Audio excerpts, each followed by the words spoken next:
En esta ocasión vamos a aprender acerca de las medidas de mitigación de desastres en los aspectos naturales alineados a algunos ejemplos de instalaciones de salud, es decir, hospitales.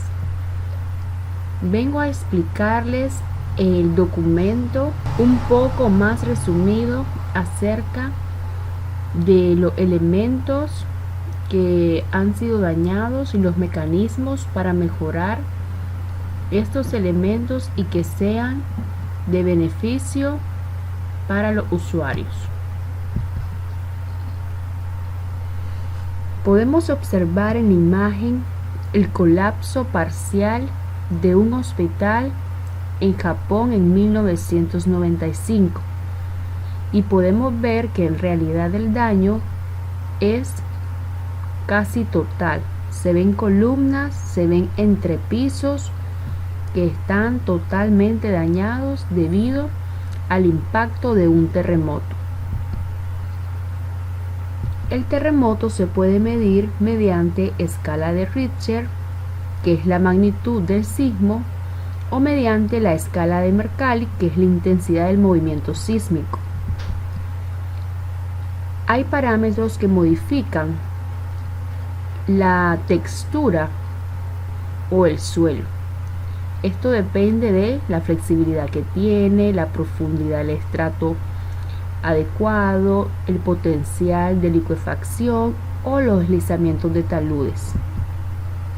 En esta gráfica podemos ver que donde ocurre el sismo es en el hipocentro, en la parte superficial, se llama epicentro, como podemos ver en este lado de acá, y podemos ver también cómo la onda sísmica se va extendiendo por el terreno, en este caso el suelo, y donde la onda sísmica es más grande, es decir, mientras más largo hay más movimiento y puede dañar más profundamente los edificios.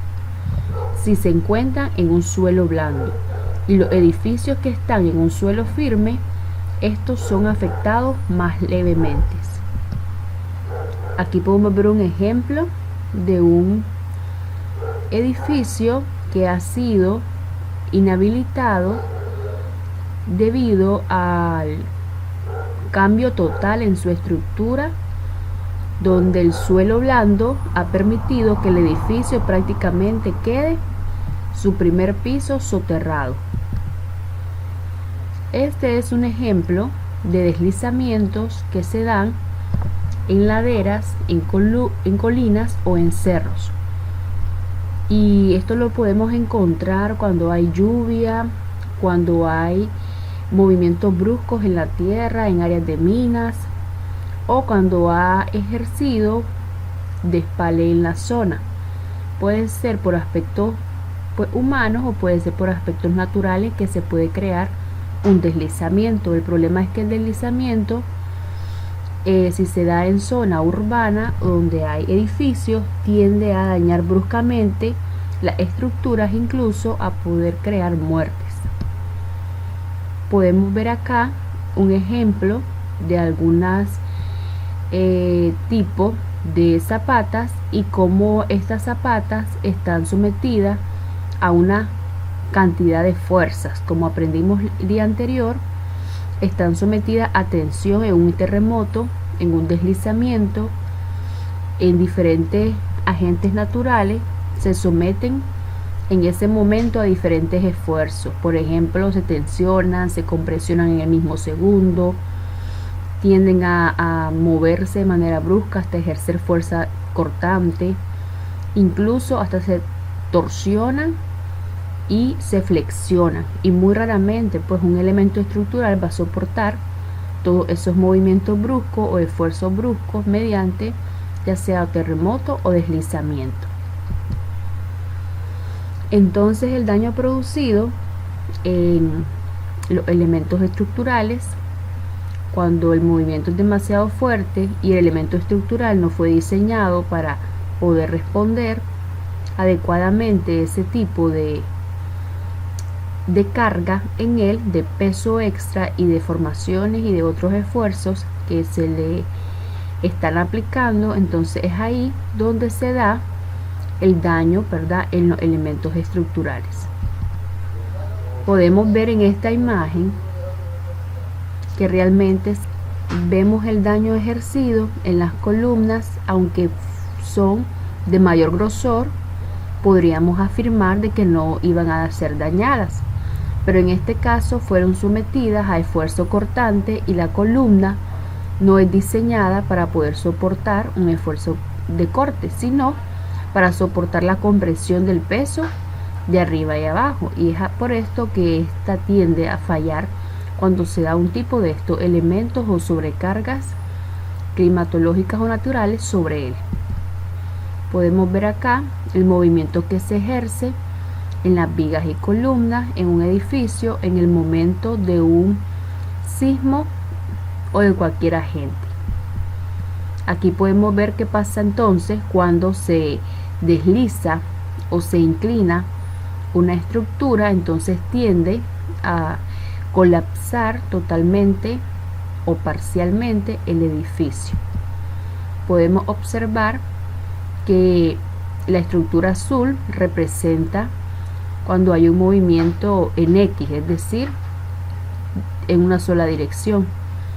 La línea amarilla representa cuando hay un movimiento en Y, es decir, desplazándose del lugar en una sola dirección. Y la roja es la que representa un movimiento de torsión increíble en el edificio, que es lo que sucede y hace y permite que el edificio pueda dañarse parcial o totalmente. Podemos ver algunas soluciones de los tipos de marcos azules y los tipos de muros cortantes, es decir, muros bastante fuertes de concreto que van a permitir que el edificio pues aguante un poco más este tipo de carga. Quienes hacen esos estudios lo hacen los ingenieros.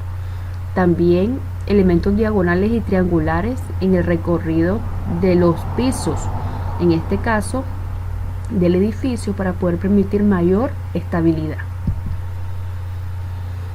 Es importante conocer que hay aspectos de diseño que a veces causan la problemática, y uno de ellos es que la planta es irregular o la configuración de la planta es bastante diferente, que tenga excentricidad, que tenga una configuración en altura también irregular, que tenga discontinuidad de elementos verticales, o que se concentre de pronto más peso, más masa en algunos niveles y otros no, y eso hace también que la estructura no se comporte uniformemente.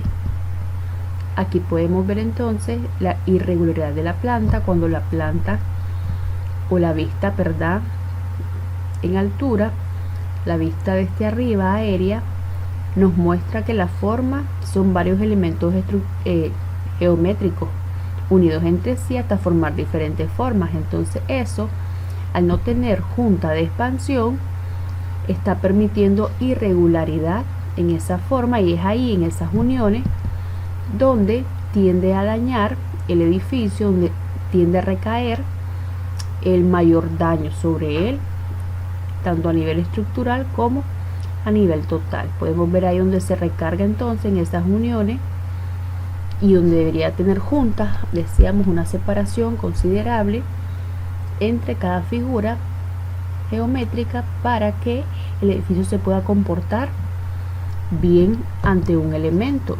Hay algunos errores cometidos en construcción donde la junta se mantiene como en la imagen en la parte superior, pero en algunos elementos lo unificaron totalmente. Entonces ahí hay falla en la estructura luego, porque no se comportan de manera separada.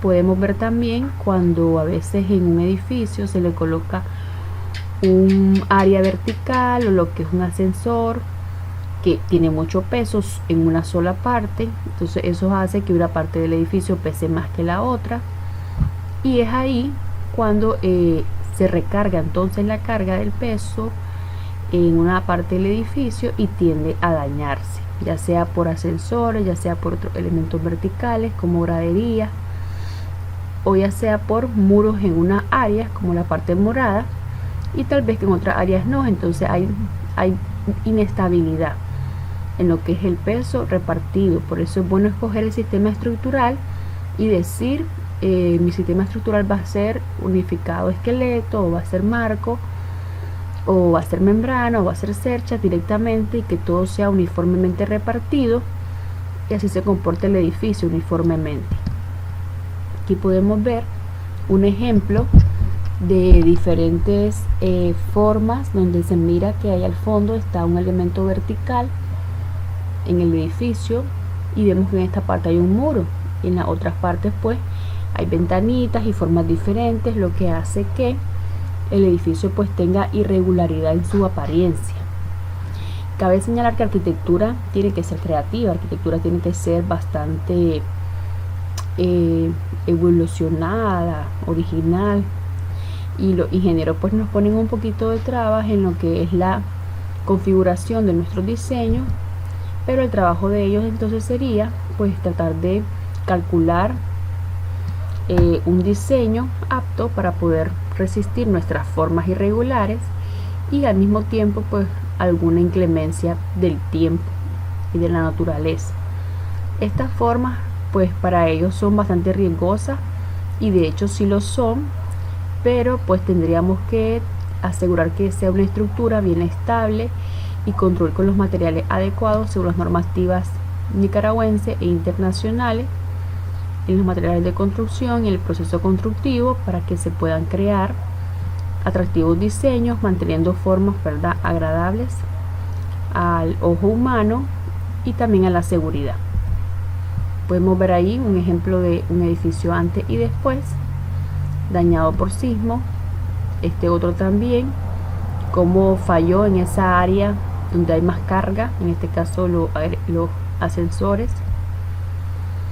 Y es importante pues conocer también que hay otros aspectos físicos que van a cambiar el comportamiento de la estructura ante un sismo. Por ejemplo, el tener una planta baja sin muros, y arriba tal vez está puros muros macizos, entonces hay mucho peso arriba y puede ser que sea vulnerable en esa área. Aquí podemos ver ejemplos también donde ha colapsado cierta parte de la estructura. En realidad que es difícil pues poder manejar los sismos, su escala, pero ya más o menos la experiencia nos ha dado la pauta de conocer que fallan, ¿verdad?, bastante las columnas y las áreas más abiertas, como podemos observar aquí en los vanos de las ventanas. Más que todo hay un corte en las columnas cuando ya el movimiento es demasiado torsionado.